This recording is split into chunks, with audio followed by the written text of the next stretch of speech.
People don't have the right amount of resource to get the job done. Right. There are so many different facets to marketing in hospitality, and I think what's unique about the sector is that marketing can pretty much touch every single department. Yeah.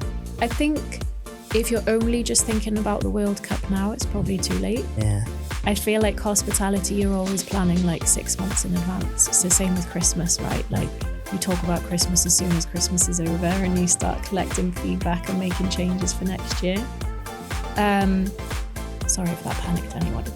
Yeah, it's panicked me. But I think getting your outside spaces sorted when the weather's nice, like that should be your first thing. Like you probably neglected them all winter or stuff's been stacked.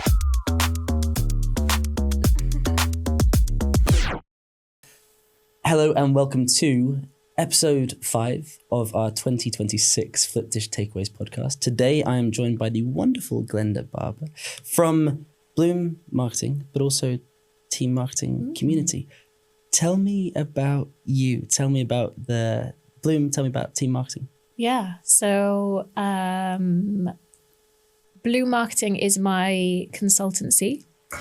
I started in 2023. And yeah, I've been freelancing basically for some amazing brands in hospitality, and yeah, just absolutely loving it. And then team marketing is a almost 1,000 person strong community on WhatsApp.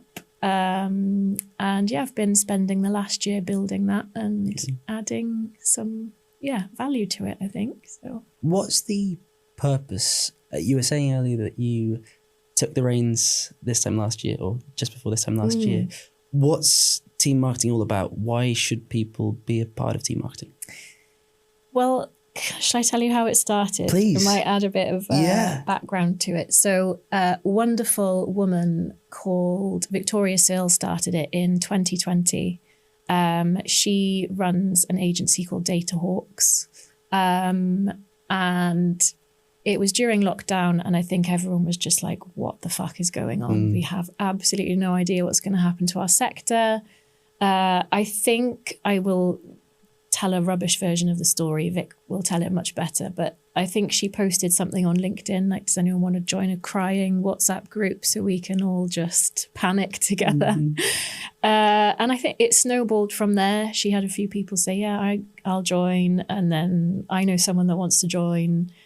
And over the 5 years that she ran it, there was about 700 people in, I think, when she handed it over. So, and it was hugely valuable. I unfortunately only joined it when I went freelance. And I think the real value is for in-house marketers. And I just wished that I'd known about it or it had been available to me when I was in-house, because it's really about having a safe space. I think marketers are usually solo workers, or they have really small teams, or you can be a senior marketer and you don't want to kind of offload onto your junior team or your team members. Just having a space to go where you can be like, I'm struggling with this, or what do I do about this? How's everyone tackling this? What systems are everyone using? What AI platform? Like, what do you even do with AI? Like, having that space to go where you're not judged for asking those questions, and just the space being available anyway is just super valuable to them. So I've really spent the last year trying to understand who is in the group. As you can imagine, a WhatsApp chat with 700 people in it, I did not have everyone's phone numbers saved. So I've spent the last year trying to figure out who are these people, where do they work, and also trying to stay on top of that. And really just understanding what they use the space for. Right. So I ran a survey when I first kind of took over to say, like, what do you guys want? Because I could just manage this as a chat and it can just stay being a chat. But actually, I think there's appetite from people to get together in real life, which was like a resounding yes. Yeah.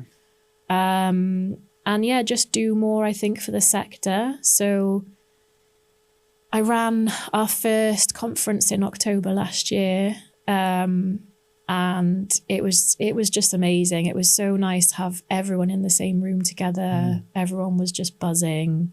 The first time I'd ran any kind of major event, so I learned a huge amount. We had 2 projectors completely blow during the event. It was so stressful. But we had amazing speakers. Everyone kind of like mucked in, and I really felt like I didn't do that alone.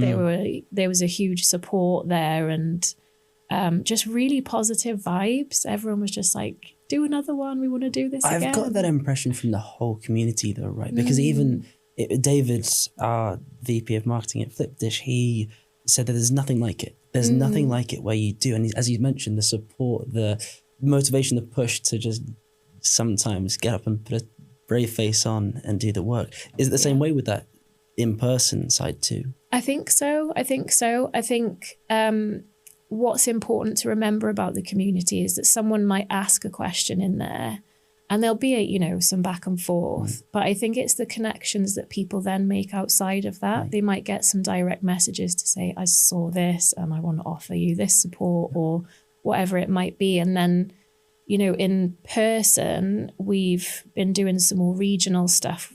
Not all of our members are in London, including myself. And having those connections like in the smaller pockets of the community have been really valuable for people. So yeah, I think we've seen friendships formed, like new connections. It's been incredible. So I'm really keen to, harness what Vic created and take that to like the next level. So that's the plan. Well done, you. What an amazing thing. It really is. There's a couple of changes that you're making to the community. As you mentioned, it's a safe space for people to ask questions. What do you want it to be? What's the sort of North Star for the team marketing community? So it has to sort of cater to our core audience who are in-house marketers. Right. And they always have been. And that's not to say if you're not an in-house marketer that you're not welcome, but it has to serve them first and foremost. I think it's important to mention that I haven't been an in-house marketer for about 5 years now. So I've been really careful around how we handle that. And I'm working with a team marketing council that we've recently appointed. So I approached 5 of our members who are really engaged in the community, who are in slightly different roles within like the marketing specialism, and work across a variety of different types of sites. So like competitive socializing, restaurants. And they are like my go-to now. It's a fairly new initiative, but it's like, I'm thinking of doing this. Can you like sense check it? Can we have a discussion? Yeah. We've got a separate WhatsApp group for that. It's like death by WhatsApp. I'm surprised it's taken you a year though, because you say it's isolating being in the in-house side, but for yourself managing a community of upwards of 900 people now, it's tough. So the fellowship or the council sounds pretty damn great. Yeah, it's been really nice to have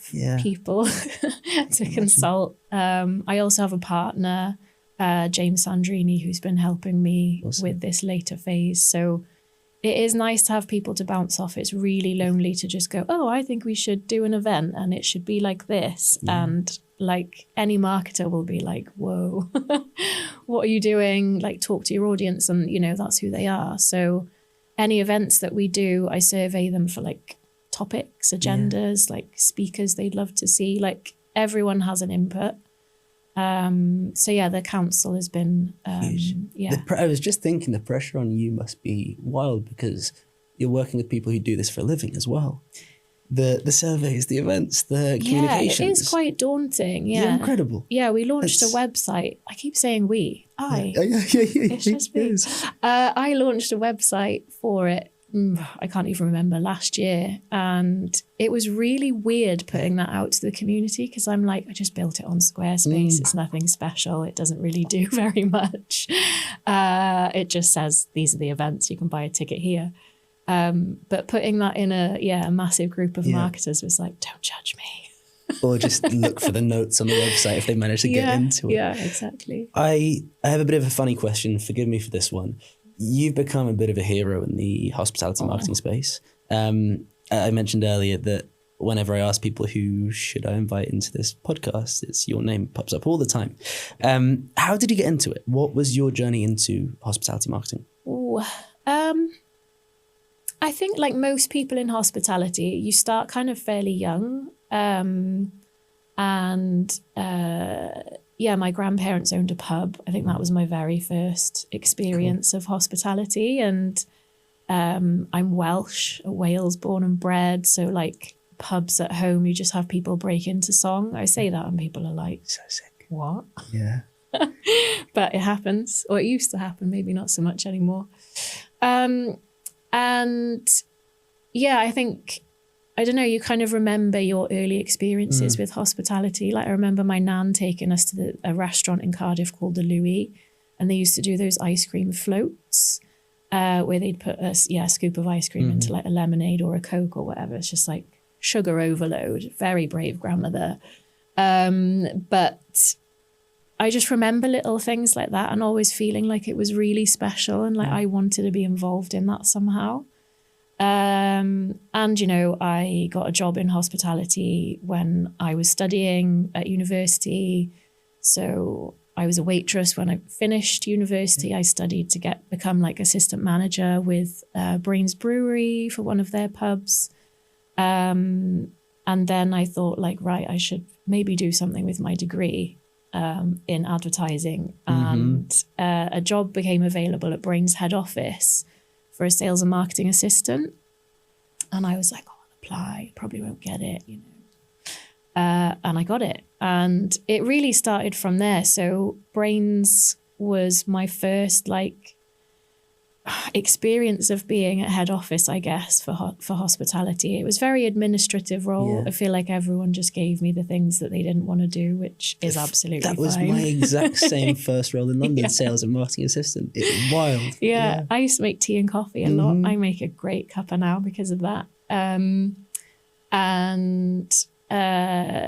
But it was like an amazing time in my life. Like Brains were sponsors of the Welsh rugby. Awesome. So we'd go to the rugby a lot. I have so many photos of me with rugby players. Like, it's just huge really are memories. Welsh, yeah, I should frame them. I mean, it was brilliant. It was like fresh out of uni and I was straight into a role like that. Exposure to loads of like amazing experiences. And I left there after about 6 or 7 years, I think, as marketing manager. For the leased and tenanted estate. So a lot of business building, a lot of, I guess, pubs in trouble, lots of debt, lots of eye-opening stuff as well. So, under no illusion that it was all kind of rosy for everyone, but and still isn't. It was a massive learning and experience for me.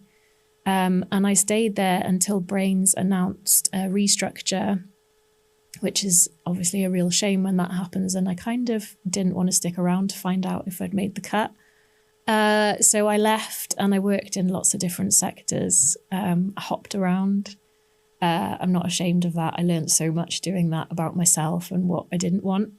But I went into healthcare, skincare, legal training, education, and learnt so much, but eventually and perhaps inevitably ended up back in hospitality for loungers in 2016 for Cozy Club. That's probably my latest experience, I guess, of being in-house with them. And they didn't have anyone in the Cozy Club team, so it's just the lounge team kind of servicing Cozy Club on the side, I guess. And they were really at a stage where the brand had grown significantly that they kind of wanted to separate them out. And I think the lounge team were also like, take it off us.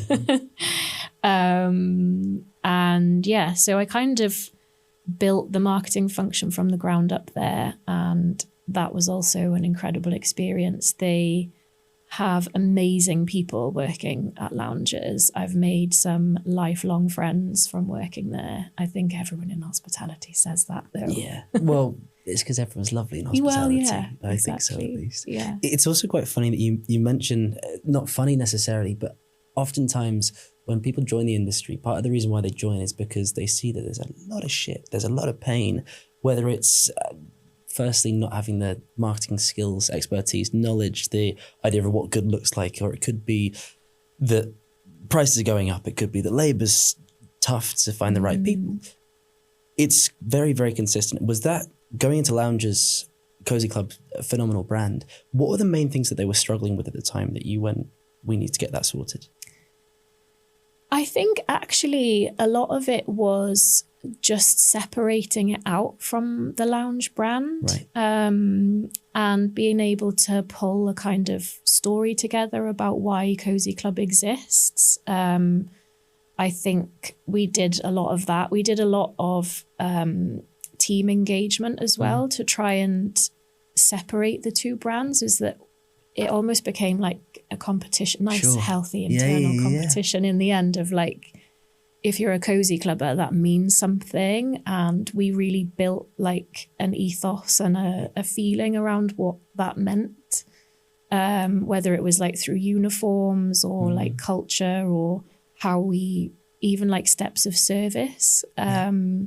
So there was a lot of that. There was a lot of spending time talking to the teams as well, which I really valued. And I did that alongside one of the co-founders, Jake Bishop, which was also a massively valuable time for me.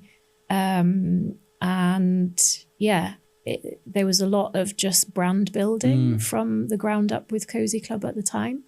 I mean, where they've taken it now is just incredible. And yeah. There's one, it's funny you say it because there's one in Guildford, which is, I was there a couple of weeks back and the team were having a party. It was wild. I mean, they're very, very labour intensive, whether it's the Guildford location on a specific day, but it was, I wanted to start working there because they're all just having fun. Yeah. It was very, very cool to see. And that's quite unique with hospitality in particular, that there are, you notice the places that I want to go back are where also the team are happy, the team are working, thriving. Yeah, 100%. It's a great identity. The funny question. So, community manager versus consultant. Is it versus? Is it and? Is it with? How do you bridge that gap? I'm still learning how to do that. I absolutely love the consultancy work that I do. And I've no intention of stopping that right now. I try not to cross over between the two things very much, but as you know, with hospitality, it's a fairly incestuous sector, if I can say that. Yeah, you absolutely can, So it's hard not to wear multiple hats throughout one day and, you know, think about how we can move things forward. But yeah, I try to keep them very separate, but it's hard. They probably complement each other every day though, right? Because you've got your own experience, but also you can draw on the experience of 900 and whatever many people. Yeah. I think it's difficult because I feel responsible for team marketing and having, you know, access, I guess, to that many people, that I don't ever want to abuse that power. Power feels like the wrong word as well, but I really don't want to abuse that. And, you know, that's the community and they're kind of trusting me with their information and the things that they're sharing. So I don't want that to cross over into consultancy. But it's difficult when often the people I'm consulting for are also in the community. So there's a lot of conversations right now. Have there been any specific threads that you've learned something that you weren't really aware that was going on, that people were talking about in the industry? I think there's lots of conversations every day. I think the jobs market is something I'm learning a lot about, and recruitment and where people are in their careers. It's quite interesting when you sort of add someone to the community, like the different chats. We've got like different themes for different chats that you can then join. So if you're not interested in holiday recommendations, you don't have to join that one. But it's quite interesting how many people join the jobs chat. Sometimes it's because they have a role to share and it's a great place to get it filled. But often I think people are just kind of seeing what's around and what their next kind of challenge is. It could be a step up. It could be something sideways because they're not satisfied where they are. But yeah, there's a lot of chats around that, right. I think, at the moment. I was seeing there's a new business called Candid Hospitality, run by wonderful Sam. There's a lot of conversations around it, especially in hospitality, which is there's now more access to the information of what jobs are available, what jobs are around. And there's also the element of active versus passive applicants, where actually reaching out to the community, having access to this community. Of course, it's not about power and poaching, but seeing who's around and providing those opportunities is massive. It's a massive part of it too, right? Yeah. I think I spend a lot of time just trawling LinkedIn, and if I see something that's hospitality and marketing, I'll just post the link in the chat, because I want it to be useful for people, especially if they're job hunting or if it's their business that they're recruiting for. Then I think a lot of roles have been filled thanks to team marketing even before the last year. So I think that's. How you find the time to sleep, I don't quite know. I've got 2 young kids, so I tend not to sleep anyway. I saw that. I was thinking how it's incredible.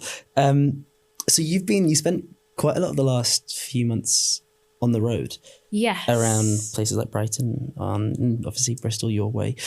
What have you been doing? What's been the purpose? Yeah, so we've been in Bristol and London so far. And we've been doing a series of events called The Big Debrief, which I'm really regretting not calling marketing therapy, because that is essentially what they have been. We've had some amazing panelists from within the community who are all mostly in-house marketers or consultants that are kind of sharing their stories with us. So away from the kind of traditional marketing events where you'll have someone stand up with a set of slides and say, this is how we tackle this and look how wonderful the results are, kind of thing, which there's absolutely a place for and it's still very valuable, but just something a little bit different and maybe a little bit refreshing and the human side of what's going on for everyone. So it could be that they've been working in toxic cultures within brands that they've been working for. It could be they've had personal struggles and how they've been supported by the businesses that they work for. It could be, showing up authentically at work and what that looks like, but real personal journeys that people have been on that they've been really comfortable about sitting up on the stool in front of everyone and sharing that. But I think they feel empowered to share. They feel I think so, wow. Which is so nice and generous, rare, but amazing. Yeah, and that's how powerful I think the community is. I think what's been extra special about it is that because people have sort of taken that stand to share, that I'm so sorry. Because people have been taking that stand and open enough to share what they're going through, that the audience members have responded in the same way. And they might not kind of stick their hand up in front of a room full of people and go, I agree, or that happened to me once too. But we've been sort of sitting down for brunch afterwards, and you can hear the conversations and there's a real buzz in the room. I can't believe you went through that. That happened to me. And it's just amazing, and the feedback we've had has just been incredible, and I feel really proud that we've given people a space to do that. So I want to do more of that. We've got Manchester and Birmingham happening at the end of April, And yeah, I'm kind of getting used to the regional thing as well, because there's different conversations happening in different spaces and different hospitality types as well, different groups. So yeah, it's been really valuable. And yeah. I didn't even think about asking you this, but that's a great point. What's the main, I guess, from the regions that we have across the UK that you've been going to see? Have the challenges, there's certain challenges across the board, but do you notice in certain markets there are bigger, broader problems? I don't think so. I think it's more access to things. Right. London is, I feel like they have more access to more people, to more experiences, to more different audiences, whereas Bristol is kind of the only comparison I can make so far, is a lot smaller, and they maybe don't have access to the same audiences. They have very different regional challenges. It could be like pricing is probably not on the same level as what you could charge in London for things. I meant that about restaurants, not ticket prices. No, I'm with you. Yeah, so there's a lot of that, and I think the network in London is a lot bigger. So there's a lot more connections that people can sort of rely on, whereas Bristol, it was a much smaller event. There's not that many brands based in Bristol. So yeah, it's more about access to things, I think. Yeah. Because hopefully gone are the days that it's London out.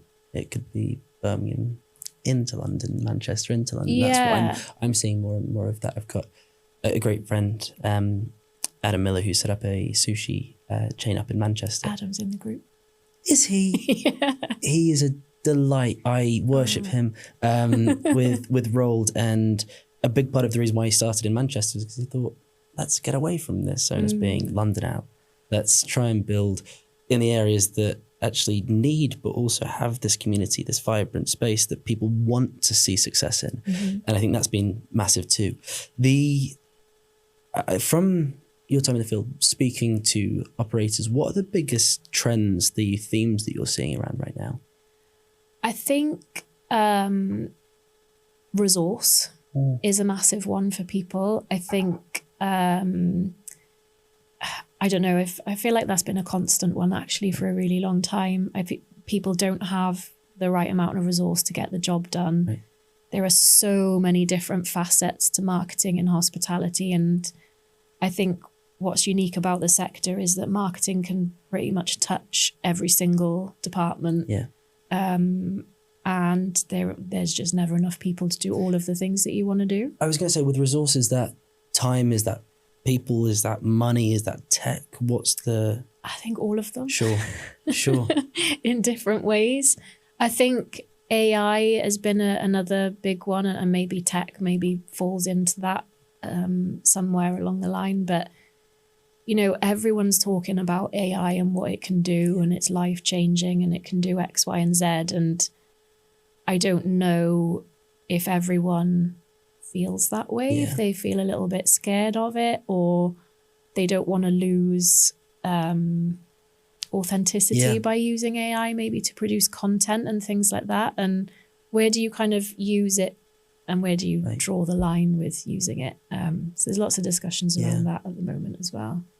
AI slop and all of that. Yeah, exactly. I said to someone the other day, take me back to the 80s, 90s, where AI wasn't a thing. I'll probably get in trouble for saying that at work, but in some ways I mean it. I was actually having a conversation with someone recently about the changes in the market across the seasons, and nicely, not so much today, but there's been blue sky out. There's been... Hasn't it been so nice though, to see the sun? Everything about you just goes, it's nicer. So obviously this summer we've got the World Cup, which is a big one. What do you do when you look forward to spring, summer, then of course the latest winter at the end? Yeah. What are you doing to prepare? What changes in the market? Yeah, I think if you're only just thinking about the World Cup now, it's probably too late. Yeah. I feel like hospitality, you're always planning like 6 months in advance. It's the same with Christmas, right? Like you talk about Christmas as soon as Christmas is over and you start collecting feedback and making changes for next year. Sorry if that panicked anyone. Yeah, it's kind of me. Right? No, it's really... But I think getting your outside spaces sorted when the weather's nice, like that should be your first thing. Like you probably neglected them all winter or stuff's been stacked up. Like it's a very operational thing, but first impressions. Yeah.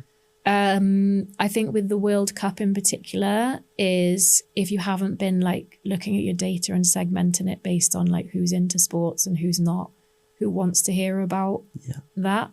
I'm not a big fan of the World Cup. I wouldn't be interested, but you know, there may be people on your database who would, and they're going to want to know where they can watch the matches. And even just simple things like letting people know that you will be showing the games. Like I think people maybe take it for granted sometimes that they're a hospitality business with a TV. So of course people are going to come.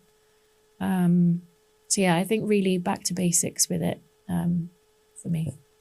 So think about it as soon as you possibly can is the right mindset. And I think you're right. And there's also, again, every opportunity to avoid talking about Flipdish. But there's the data part of it, which is massive too. And I think that is one of the big things for me that I've seen changing, is the segmentation of the data, being able to actually not just capture it, collect it, but do something with it. Yeah. And that is something that a lot of businesses don't have access to do, because they're, again, before they're talking about the World Cup and think about the World Cup, they should be thinking about their customers first. Yeah, exactly. How can you get access to that? Yeah.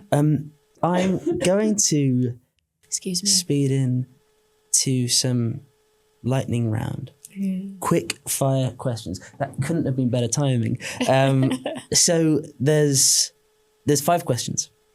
The first one is, I love hospitality, and I know you love hospitality.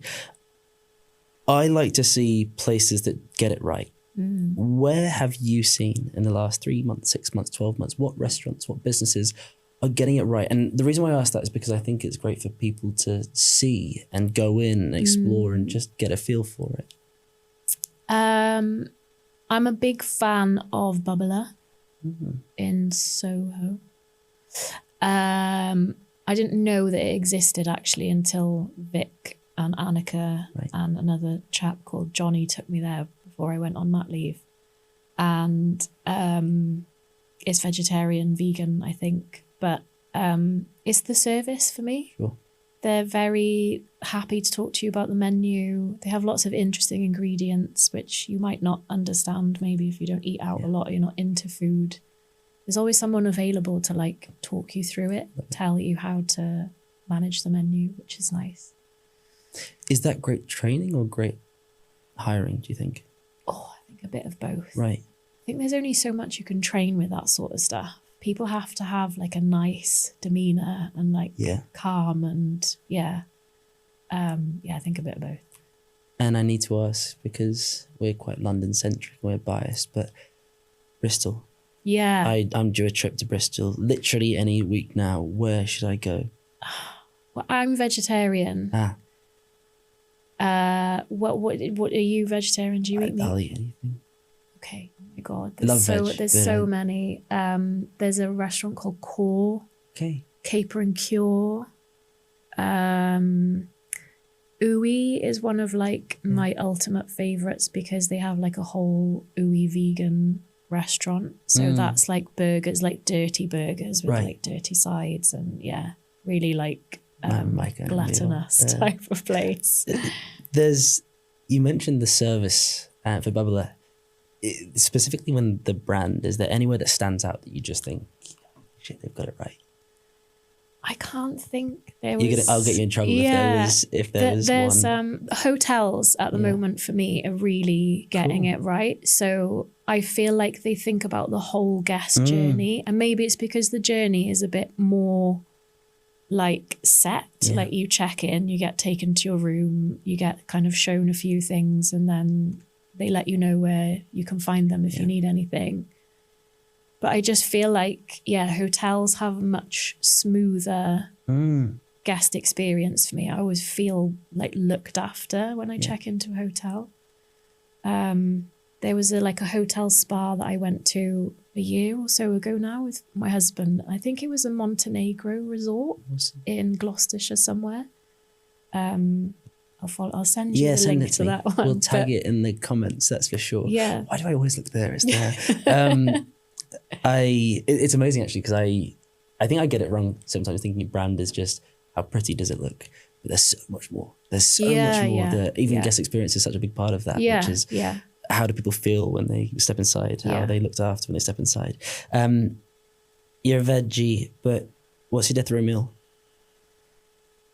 I think it would probably have to be pizza. Really? Yeah, I think pizza is one of those things I could just never get sick of eating it. Yeah. And you can put anything on a pizza, like pretty much. People have put pineapple on pizza, so... Love it. Like, it's possible. Love it. No, actually, I really like that answer. It kind of is a bit of a cheat code as well, because you can put anything on it. Yeah. I think Annika's answer was she'd go to Thailand and every single food that they have in Thailand was just there. I'll eat the rest. It doesn't quite work as a death row meal, but I get Thai as a cuisine. If you knew Annika, you would not be surprised by that answer. She's Thailand obsessed. And quite right too. Yeah. As I mentioned earlier, you have been recommended as someone to bring on this podcast 3 times. Who would you recommend to bring on this podcast? Oh, there are so many people. It would be so good. Vic Searle is an obvious one. I think she is incredible. She's been a huge inspiration to me. I think a chap called James Mobbs, who is a fractional CMO, he is also incredible. All of my team marketing council, I think Juliette Keat, Kate Gosling, Ruth Carpenter, Cassette Perez. They all work for amazing brands and are doing amazing things. So I think they would be wonderful. Yeah. No wonder you're so loved, because there's so many people there, eh? And the last, but certainly not least, because I think a lot of people listening will be excited about team marketing, the community, feeling empowered to share their feelings, their emotions, how their day-to-day is going. How do they find you? How do they find team marketing? So we do have a website. Built on Squarespace, teammarketing.community. You can find us there. There's a join button, so people like fill in a form to join. You can find me on LinkedIn, just Glenda Barber. I think that's everywhere at the moment. Love it. Someone tried to give their number once upon a time, but that's a bad idea in a public forum. Well, thank you. Thank you so much for being here. Well done for being incredible. I know the 900 and however many people love what you do. I wish I could join, but maybe I'll just stalk through David's phone. Thank you all for listening. It's been a pleasure talking to the wonderful Glenda today. See you next time on the Flipdish Takeaways podcast.